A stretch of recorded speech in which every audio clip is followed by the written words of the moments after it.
आज की ये कहानी उस समय की है जब ना तो गांव में बिजली होती थी और ना ही लोगों के पास घर में उजाला करने का कोई ख़ास संसाधन होता था। होता था तो एक छोटा सा चिराग जिसकी रोशनी सिर्फ उतनी दूर में होती थी जितनी दूर में लोग बैठते थे। और आज की ये कहानी कुछ ऐसी ही है उस पुराने दौर की, जब ना तो इंटरनेट था ना तो मोबाइल फ़ोन था, लेकिन फिर भी लोग मेहनती थे और जज्बाती थे। आज मैं आपको सुनाऊंगा एक ऐसे दादाजी की कहानी जो एक ऐसी ही आत्मा से लड़ते हुए शहीद हो गए और जो अब आज इस दुनिया में नहीं है, पर उन्होंने अपनी कहानी लोगों को बताई और आज वो कहानी मेरे पास तक आई है।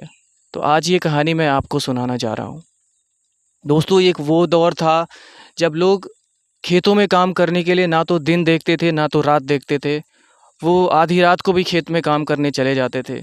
और ये दादाजी भी कुछ ऐसे थे जिनकी कहानी मैं आपको सुना रहा हूँ। एक वो समय था दोस्तों, एक समय की बात है जब लोग रात को खा पी के सोते थे और सुबह ये सोचते थे कि मैं जल्दी उठ के खेत में जाऊंगा। तो उस वक्त ये जो दादाजी थे इन्होंने भी यही सोचा था। रात में सब लोग बातचीत करके खाना पीना खा के सोए और सुबह खेत में कुछ काम था।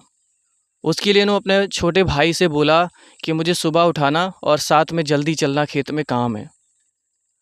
सुबह तो नहीं हुई, बट शायद आधी रात को इनके कानों में एक आवाज़ आई कि भैया खेत में नहीं चलना है क्या। उनको लगा कि उनका भाई होगा। उन्होंने ना कहा क्यों क्यों नहीं चलना है ना। उन्होंने टाइम नहीं देखा और वो अपना कुदाल उठाया और चल दिए खेत में काम करने के लिए। खेत में पहुँचे और वो जो बुला के लेके गया वो उनके आगे आगे चल रहा था और वो पीछे पीछे, और वो खेत में पहुँच गए। जब काम स्टार्ट किया 1 घंटा बीता, 2 घंटा बीता, 3 घंटा बीता। दादाजी थक गए। अब वो कह रहे हैं कि क्या तुम्हें थकान नहीं लग रही है? मैं तो थक गया हूँ, तुम्हें थकान नहीं लग रही है? वो कुछ भी नहीं बोल रहा है, वो काम करते जा रहा है, करते जा रहा है। फिर दादाजी को डाउट हुआ, यार ऐसा कैसे हो सकता है? एक इंसान 4 घंटे 3 घंटे कैसे लगातार बिना रुके गुड़ाई कर सकता है? मेहनत लगती है खेत में। फिर उन्होंने ज़बरदस्ती जाके उसको पूछा। फिर वो इंसान गुस्से में उनके साथ मारपीट करने लगा, दादाजी से लड़ाई करने लगा। फिर दादाजी को अब किसी और चीज़ की एनर्जी किसी पे, इंसान पे हावी हो जाएगी तो वो कैसे जीत पाएगा। मतलब वो बहुत कोशिश किए, बट उस वक्त क्या हुआ, जब आवाज़ आई, शोर हुआ, तो उस वक्त सुबह होने वाली थी, करीब 4 या 5 बजे होंगे। तो लोगों का आना जाना चालू हो गया था।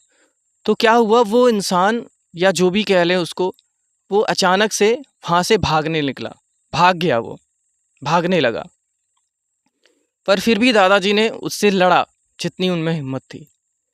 बट क्या हुआ कि उनके शरीर में उसने कुछ ऐसी चोट पहुंचा दी थी जिससे उनकी तबीयत बहुत ज़्यादा ख़राब हो गई और वो शायद हॉस्पिटल में एडमिट हो गए। और फिर उसके बाद कुछ वक्त तक तो वो ज़िंदा रहे, बट कुछ दिन के बाद उनकी मौत हो गई।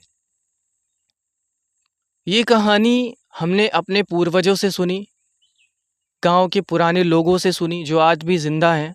उस वक्त के दौर में वो थे, शायद उन्हें भी किसी ने ये कहानी सुनाई होगी जब ये कहानी मेरे तक आई। हो सकता है आपके भी गांव में ऐसी कहानियां होती रही होंगी, क्योंकि गांव का वो दौर कुछ और था जब सन्नाटे में चीज़ें बिल्कुल सनसनाहट होती थी और हवा भी चलती थी तो उसकी आवाज़ सुनाई देती थी। तो दोस्तों, कैसी लगी आपको हमारी आज की ये कहानी? हमें कमेंट बॉक्स में ज़रूर बताइएगा। और जो भी हमारे दोस्त चैनल पर नए हैं तो सब्सक्राइब कीजिएगा। और हाँ, ये ज़रूर बताइएगा, क्या आपने भी ऐसी कहानी सुनी है? क्या आपकी भी दादी ने, आपके भी दादाजी ने, या आपके भी गांव के पुराने लोगों ने, क्या आपको भी ऐसी कभी कहानी सुनाई है? हमें कमेंट बॉक्स में ज़रूर बताइएगा। और चैनल पे नए हैं तो प्लीज़ चैनल को सब्सक्राइब कीजिएगा। बाय बाय दोस्तों।